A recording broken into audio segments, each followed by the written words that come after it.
My name is Dr. Austin Tay, and you are listening to Psych Chat.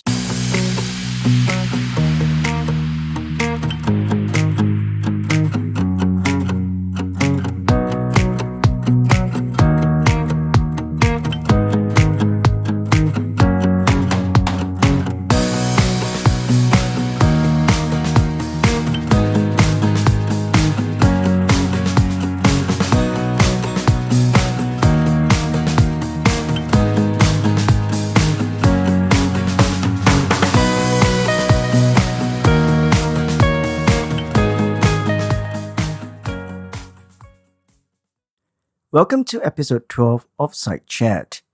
In today's episode, I'm joined by James Molly-Kirk to discuss counterproductive work behavior. Can we assess them using personality traits? I hope you enjoyed this episode, and as usual, if you have any comments or suggestions, please send to psychchat@omnisci.com or tweet to psych_chat. Today, I'm joined by James Molly-Kirk again. Hi, James. Austin, hi. How's life in Malaysia?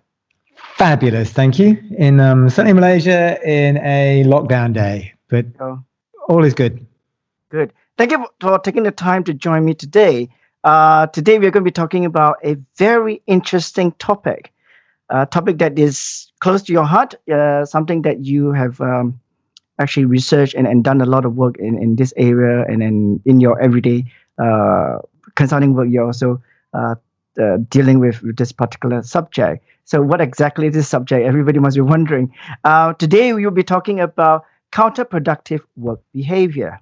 It is a very long phrase. I'm going to use the acronym CWB as we talk about it throughout the podcast, so it makes it easier. Now, maybe perhaps I could start with a definition. CWB, or counterproductive work behavior, refers to the volitional behaviors by employees that have the potential to harm an organization, its members, or both. This is a definition by Spector and Fox, 2005. Now, according to them, some of these behaviors include rudeness, sabotage, wasting time, and withholding effort. CWB has been regarded as a behavior or strain, as well as an element of job performance. It's kind of related to, when you exhibit CWB, is because of a strain in your behavior or feeling stressed or what have you, and also about related to job performance itself. There's some research that I found online about CWB. Now, two things that kind of pop in mind are actually CWB has been found to be a function of both environmental and individual antecedents. Maybe I could just explain a little bit more about the environmental link to CWB. There is a theory that's been used by a lot of researchers called the conservation of resources, COR theory, that is linked to CWB. Now, this theory itself is a theory of job stress, emphasizes the role of resources in preventing psychological strain outcomes. So basically, if an individual finds that they have limited resources, and instead of depleting the resources themselves, that cause them to have stress, they will rather not do so, but they will actually use counterproductive work behavior to compensate for that. Now, the model that's been used so far, as far as in terms of research, is what they call a resource-oriented model, based on the supposition that people strive to retain, protect, and build resources, and what is threatening them in terms of the potential and actual loss of those valued resources. CWB may be considered also as a deliberate resource investment strategy used by this type of employees to address the perceived stresses or obtain resources to achieve their own work goals. Now, there's a research I would like to share with you. Is by Crisell and colleague. They reported that among employees who have experienced low levels of distributive justice, those who have engaged in production deviance, such as deliberately not performing fast on their job or incorrectly, and withdrawal, that is leaving work earlier than expected or than allowed. These employees experience less emotional exhaustion than employees who refrained from those behavior. So basically, this research is saying that those who use CWB to kind of curtail their experience of distributive justice, they are able to feel less emotionally strained than those who don't use CWB, which is very interesting kind of research. In a way, this research seems to kind of suggest let's all be naughty and let's go and do some CWB, because that could reduce emotional strain at work. But of course, there's more than that. There's another research that I found, a qualitative investigation by Turnstile and colleague. They asked participants to describe an incident where they perform an act of CWB, including the preceding situation, their emotions, and the outcome. Now, the respondents who describe performing interpersonal CWB, for example, yelling at or insulting co-workers, reported positive outcomes. That is, their productivity were increased, relationship improved, almost as frequently as negative outcomes. And then I got the numbers here, is 34% and 37% respectively. Again, it seems to kind of suggest that CWB is able to help people to reduce emotional strain and has positive results. Now, together with this theory of COR theory, this finding seems to suggest that employees may leverage CWB to conserve resources and reduce exhaustion, or to obtain information, assistance, or other needed resources from co-workers. In other words, CW may be instrumental, motivated by desire to achieve work goals or to reduce psychological strain. Surely that seems to be, looking on the surface, seems to be all right to be showing CWB, because if it helps someone to deal with the strain that they suffer or to achieve their goal, that should be all right, isn't it? Really? I don't know. It seems like, in terms of the environmental bit. But of course, you have a different view, because you think that CWB is quite connected to personality traits itself. So this is where I pass the mic to you, James, and tell us a little bit more. What's the connection? Personality and CWB. Is there a kind of dissonance between what we just heard about environmental? Because environmental theory or connection seems to kind of encourage CWB. But in the context of work, personality and CWB, is that a good thing? I definitely come to that bit. Can I pick up on some of the stuff you were talking about before, which is very interesting, trying to understand the explanation for counterproductive work behaviors? Because I think you're quite right. These behaviors like withdrawing of effort, sabotaging work productivity, even intentionally engaging in conflict, interpersonal conflict. They are the definition of CWB that you gave was it adversely impacts the interests of the organization or the people in it. I'd also say it impacts the individual's performance and happiness. Although, so the first thing to remember is that this is behavior that we don't necessarily want. The organization who employs this person and the people who are in their team or being led by them, always leading them, don't want any of these behaviors, because they're counterproductive by definition. They're against the interests in general, across situations and across time. Because of course, when we give these definitions and models, we're just talking in generalities, not at that particular person in that particular moment of time, in that particular context. Those, as you quite rightly are suggesting, that in some cases, in some individuals, being an aggressive person might actually turn out to be in the organization's interests, and in the interests of the individual, which I think is what you've stressed by that conservation of resources model. It's the individual themselves who may have certain cognitions or presumptions or otherwise that lead to these behaviors that others generally find to be distasteful or problematic. But for them, it's actually a good thing. They're functioning sufficiently within their boundaries. And in fact, it's less stressful. I have no problem when I shout at somebody because I'm getting stuff done. I'm feeling that I'm okay. Yep. Or that I'm serving my purpose as a leader or a boss or a shift supervisor. So they themselves might be very comfortable in that bubble of behavior.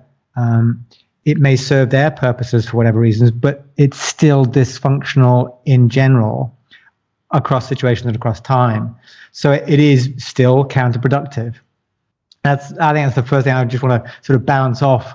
Yes. In that, because the model is reasonable, I think, as an idea that they are managing their psychological resources. But if they're doing so and the results are fundamentally dysfunctional across most cases, then it's a problem.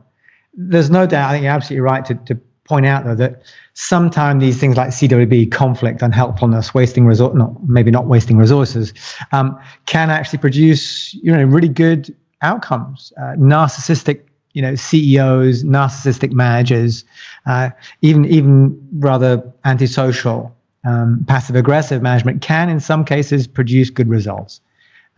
It may even be, therefore, desirable in a context. You may even hire for that. But one should always be aware that there are potential negatives with any extreme behavior that's socially unusual. And so it may be useful for a time in a context with certain controls, but should those parameters change, you may then get something that you no longer want. In some ways, in the simple ways, you get a wartime leader during the war, and when you get peace, you don't want him anymore, or her. But during the war, they did their stuff, and that was great. CWB is it's a really complex construct because it is part of the human condition, frankly. We all, I think there's an article we were reading today, we shared, these dark sort of behaviors, if you like, they're sometimes termed, it's just part of being human. We've all got them. It's just whether we can control them in the environment that we're in so that we are productive. We are doing what the group needs to be done, so that whether it's productivity or just happiness is derived from it. Something's meaningful.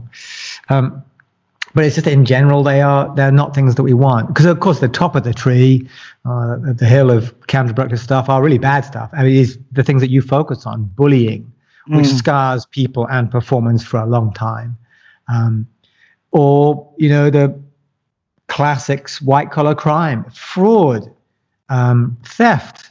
This is part of the CWB area that we look at workplace. We hire somebody with the intention that, perhaps myopically, great, we'll hire for performance.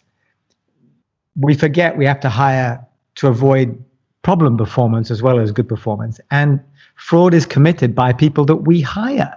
And it damages the organization extraordinarily when, the senior team or part of them commit those sorts of basic theft. But you hire these people, it's part of being human. And we have to come to terms that it's real. And I think one of the challenges when we're looking now, I think what you're doing so helpfully is looking at, it's there, it can be, it's typically seen obviously as counterproductive, therefore it's not what we want in organizations as we design them today, but there are some positives to it as well. The issue, I think, is that we tend in HR not to look for it. We ignore it. It's an inconvenience. But the more that we start to look at it, through folks like yourself coming in through the conduit of bullying, exposing the reality of people in organizations, is we need to start to look at the reasons. What's causing it? How do we measure it? Yes. How do we even expose it in an organization when it's basically always hidden? It's not something anyone's going to be proud of showing unless they are the manager who's barking at people and they can get away with it. I think it's really important that we start to understand the reasons for it, start to look at it clearly, to try to understand it and track it, And yeah, I'll pass it back before we move to personality, because personality, like any behavior, personality is one of the factors behind it. Yeah, I mean, it's interesting you're saying that we need to recognize that such behavior is normal, especially when in certain contexts where people feel they are threatened or they are disadvantaged, they will exhibit such behaviors. It's like, saving yourself from a disaster. This is the thing that I need to do within that context. Does it mean that we can now, if we can identify those behaviors, we should be able to kind of categorize them and put them in a very nice box, as in this kind of behaviors is demonstrating this kind of behavior is demonstrating that?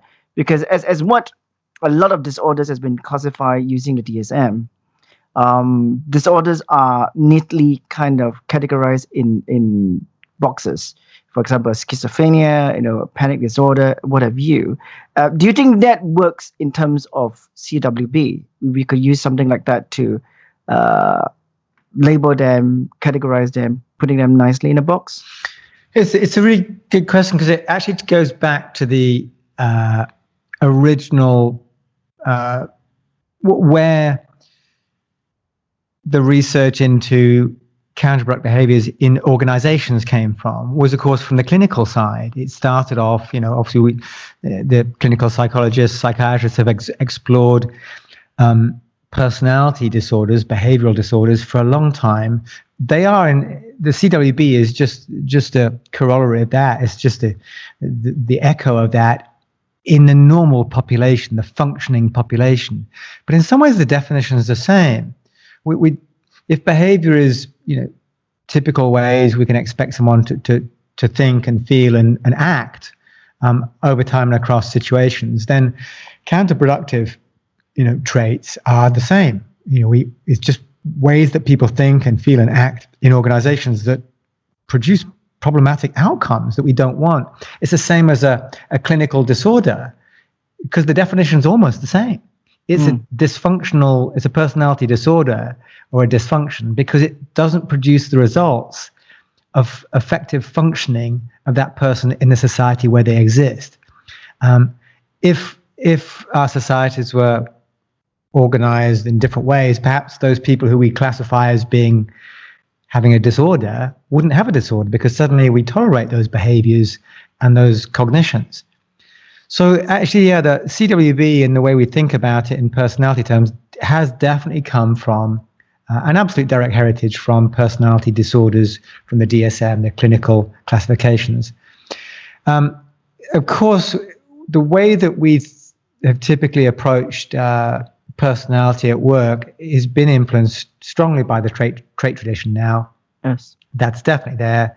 So that's, Big Five, personality traits, where we're looking at comparing people's responses to a questionnaire, a standardized tool, and it's the comparative expression of those traits that we decide, is this person extreme or normal or below average or whatever. It's always, trait is comparative.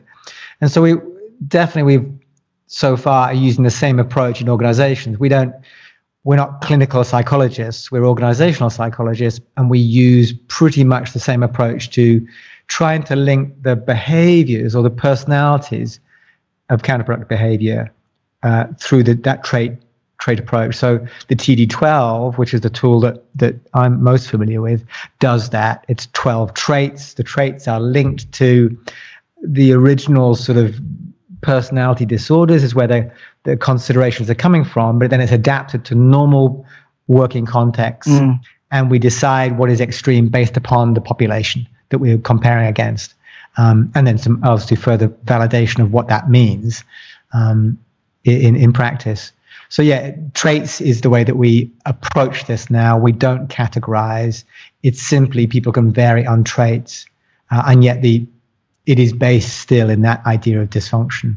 I think it's important because for us who deal with personality traits and assessment itself, having that tool to to identify the behaviors and within the context, which is one of the words I used quite a bit earlier on. It has to be within the context and not take it for as a kind of blanket assessment that finding those traits, that means this person is going to be behaving badly, therefore we're not going to employ this person. And I think we have to be very careful when we are assessing or using any tools of that sort to identify, especially in this case of TD12, the kind of traits that a lot of HR people or organization would hopefully do not want to actually discover, because they are so afraid. How do they deal with people with extreme trait score or showing kind of extreme in their trait itself? What do they do? And I think that's where the education still needs to come and make people understand that knowing it doesn't mean that it's a bad thing, because sometimes if you could fit that knowledge into the circumstances for the individual in the work that they do, then it might actually become a plus thing rather than a negative thing. Like we were discussing before this podcast previously about if someone who is doing a job that requires a lot of risk taking, and if you find that the person has a very high risk taking trait, which in normal circumstances is a bad thing, and a lot of organizations will steer clear from someone who is very, very risk taking.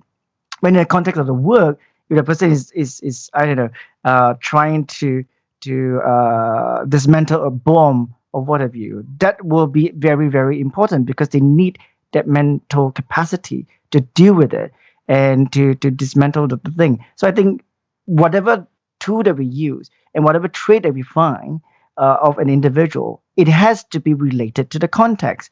And people shouldn't be afraid to find out, because the more we can find out about individual, especially in the selection process, it does help an organization to pan out the development plan for this individual.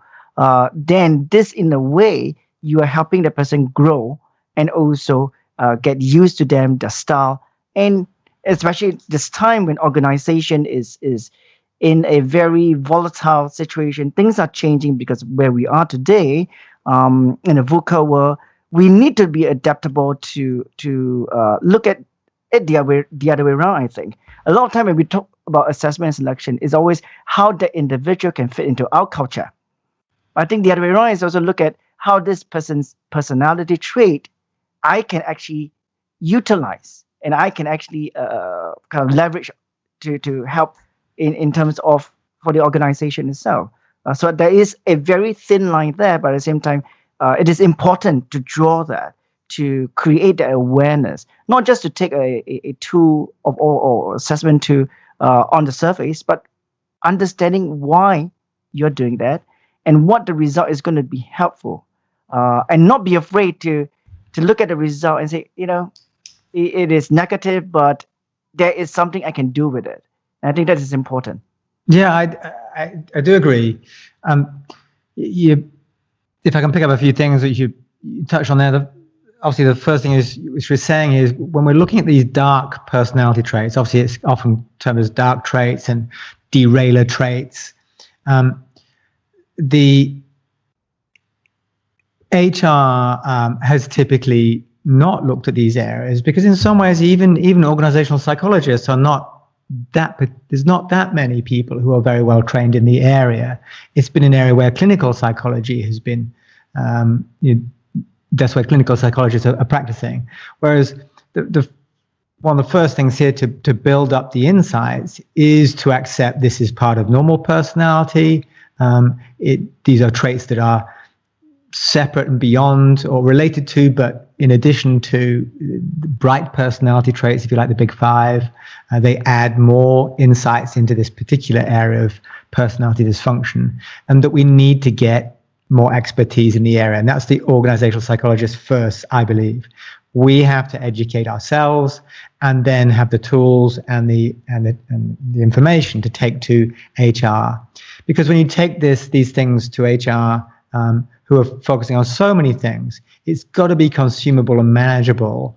If it's still steeped in the dark arts of psychology and is inaccessible or feels like it's too sensitive or personal, then it's going to be avoided. But it truly is avoided at cost.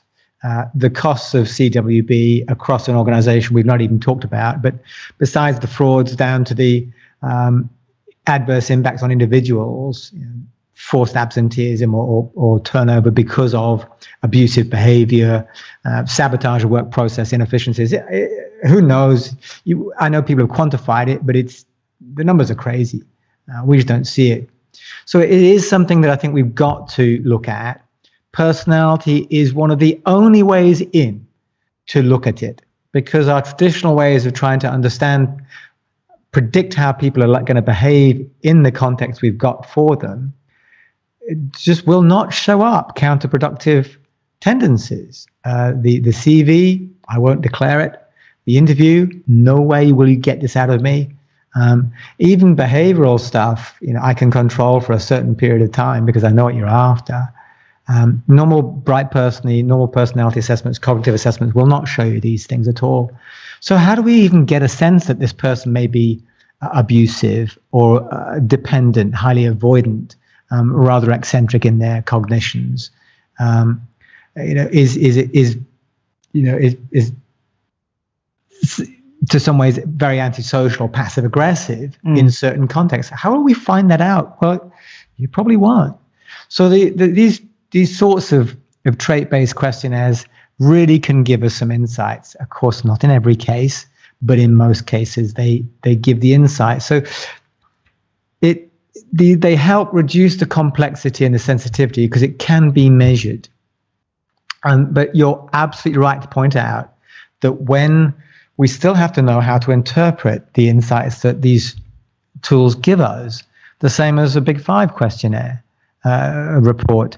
How do we interpret whether this person is going to be suitable for our context? Will they work well with the people and resources we have and the demands that they're going to be put under?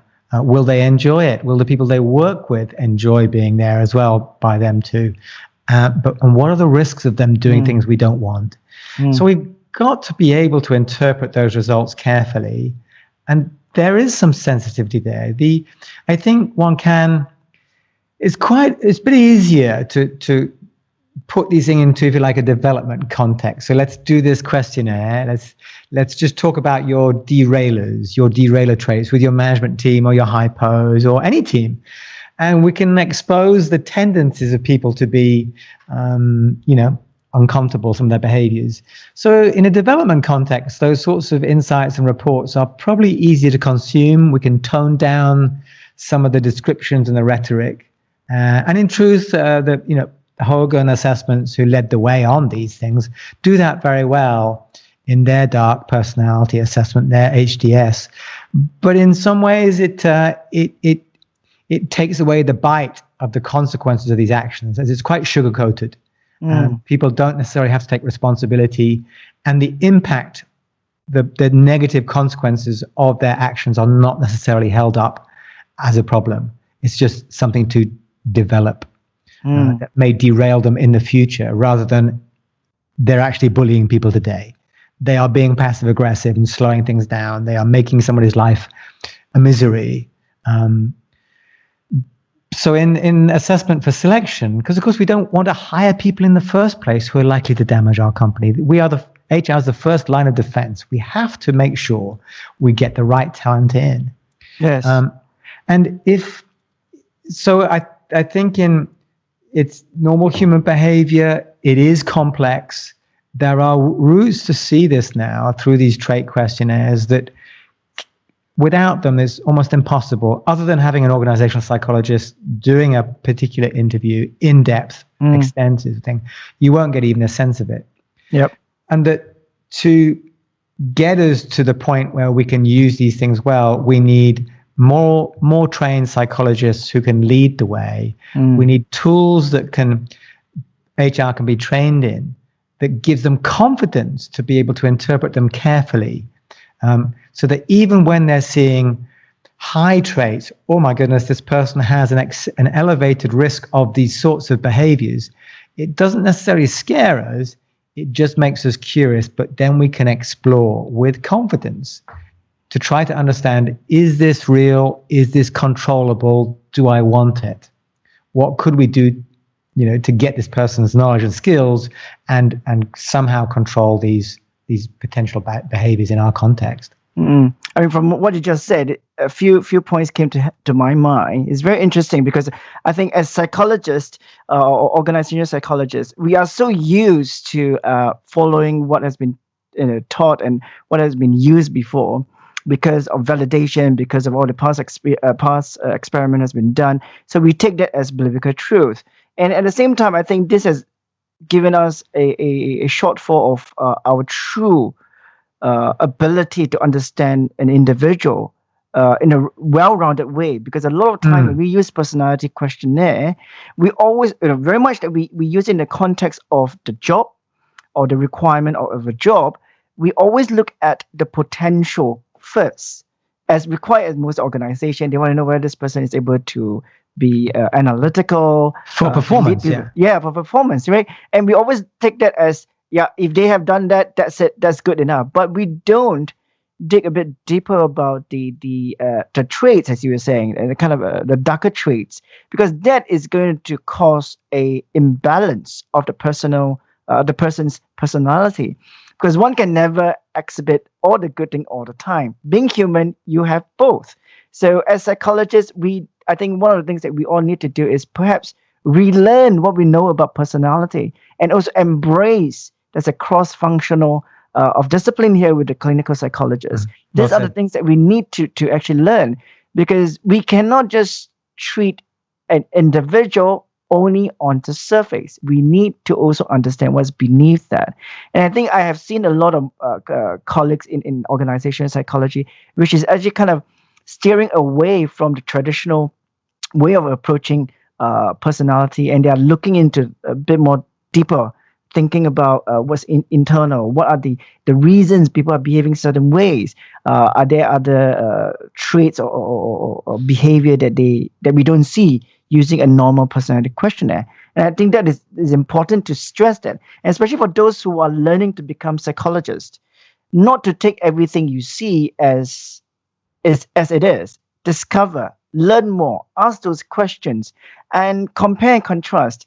What you see from an established researcher. There might be flaws in it. There might be actually things that you could question a little bit more. And this is where being inquisitive is very important. And it also bears on the fact that we as psychologists have a responsibility to upgrade ourselves all the time. Yes. And not to sit on our laurels and go like, I know my personality questionnaire and that should be it. Whatever I say is the truth. No, I think there are so many things that's actually evolving in the space. We need to be looking a little bit more deeper, the newer tools, debunk them, dissect them or what have you, and see what is actually out there that's going to be useful for the organization, especially in terms of selecting the right people. When they're able to do that, then they have less of an issue towards the tenure of the individual person to deal with CWB or other behaviors that they exhibit, or they are not able to deal with the stress and what have you, or the mental health issue. And I think if we get it right from the start for all organizations to do that, and as psychologists to assist them, that whole process for an individual working for an organization is going to be much more pleasant than they'll be constantly perhaps trying to fake it to make it kind of concept, the imposter syndrome and what have you. And I think that is important to stress. And I think to me, from what I hear from what you just said, and I think you probably agree with me that CWB is something that's inherent in all of us. Yes. It's just the time, the space, the situation will kind of ignite that. And if we exhibit that, what do we do? And we need to actually encourage organization or line managers to look at people in entirety, holistically, and not just the surface. We need to learn to dig a bit deeper. We need to train them. And before we could do that, psychologists ourselves, we need to be able to take the step and say, you know what? In order to give people the best of our service, the best of our knowledge, and impart those knowledge to them, we ourselves need to gain that knowledge first before we teach people how to do it. So that is important, I think, as professional. It's something that I think constantly we need to upgrade ourselves, need to learn a bit more about personality itself. It's not just what you see as it is in the market or whatever we have learned so far. So that is actually a very interesting point that you shared earlier on. Yeah. Yeah, I'd agree. Really would. Some of these are hard truths. I think the point you made about the performance paradigm, if you like, that we hire for performance, is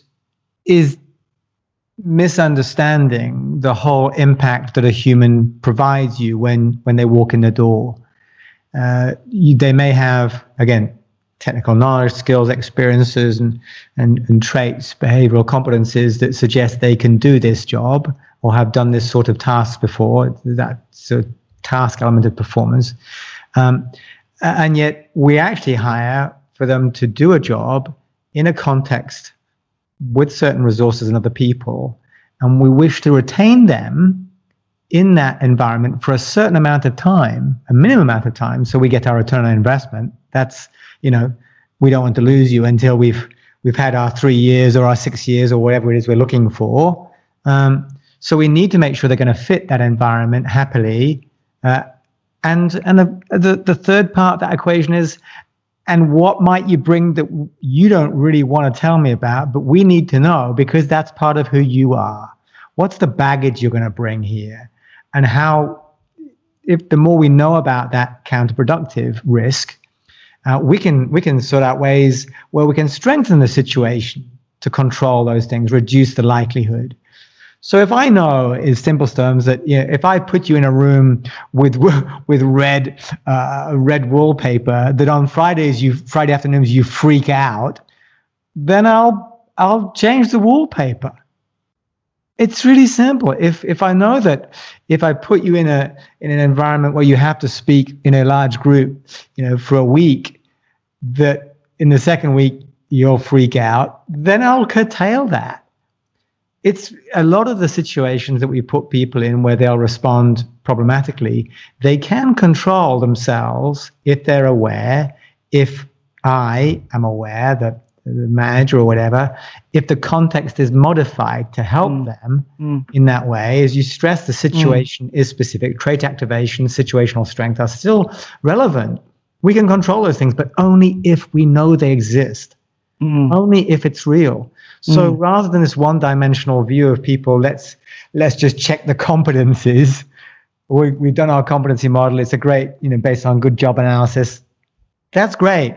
What about the engagement factors? What about the counterproductive part of the pie? There are 3 aspects of an individual we've got to know about. Can they do the job? What's the likelihood they can do the job? What's the likelihood they will enjoy and stay as long as we need them? And what's the risk of problematic behaviors from the CWB? We have to have that paradigm first, and then the knowledge and skills and tools so that we can look at those things positively, without seeing people as being crazy or mad or problematic, just being human with great talent and potential. But we need to see all the aspects so that we can properly place them for everyone's benefit. Yeah, I think with the fact that if you are assessing someone a bit more well-rounded, when you assess for performance, you're not just thinking about this person will stay with me for 3 years. You want them to stay as long as they can, contribute where the opportunity you provide them. Because I think you were talking very much also, it's not just employing someone for their capabilities and based on the competency, but it's also how well can you develop this person to an individual where they can give more to the organization. Because we are seeing a lot of turnovers. People work for 1 or 2 years, which is kind of norm at the moment. People are working for a year and they leave. If we are able to do that, as I said from the start, people will not want to leave because they know the opportunities are there for them to develop. And you recognize the shortcomings. Where are the things that they are showing certain behaviors that you could modify, you can help to curtail and encourage the environment for them to grow. And I think this is perhaps the missing link for a lot of development processes in organization, because everybody in organization, they will always say, oh, let's do an X program, Y program, a Z program, because this is how we develop. But if the person inherently has a trait that does not sit well with the kind of classroom environment for training, for example, no matter how many classes or modules they go for, the training they go for, they're not going to learn and they're going to feel fatigued. They go, you know what? Why am I wasting my time? I'm going to leave the organization. And I think this is a very good indication for organization to realize, don't do things piecemeal. Do it in entirety too, because treat all your potential employees as an unique individual. Everybody has different needs. If you can, within the resources that you have in an organization, you need to accommodate and do not use a broad stroke for everybody, because everybody is so different. Everybody's learning capacity is different. We have to be able to accommodate that. Then you won't have to do things like, or wouldn't be feeling anguish when you're doing your employee survey where you get all the low scores and what have you, and fret about people leaving. This will be diminished if you get it right the first time. And I think this is such a good thing to remind organization. Please assess someone as a wholesome person. They are not, fragments of different things. You have to take them into one. And then that is very important. And 100%. Yeah, 100%, indeed. And that is really, as usual, talking to you, always kind of great insight about how we can discover people differently. And your point about CWB being something that's very inherent in all of us, we need to start thinking about how that could actually help us as an organization, how that could help us as a line manager, and at the same time for individual who has inherent, CWB trait. How can they also help themselves within those organization or within the situation within the organization itself? And I think that is something worth thinking about for people who are listening.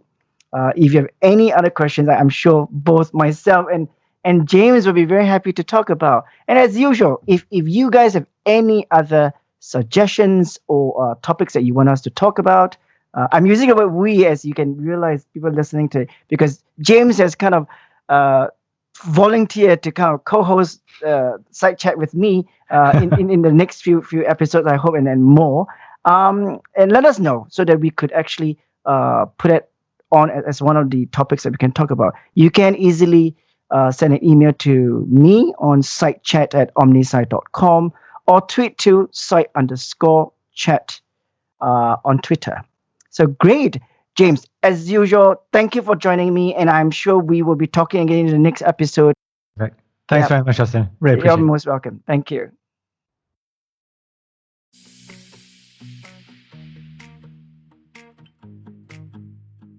You have been listening to Site Chat. This podcast is brought to you by Omnisci Consulting.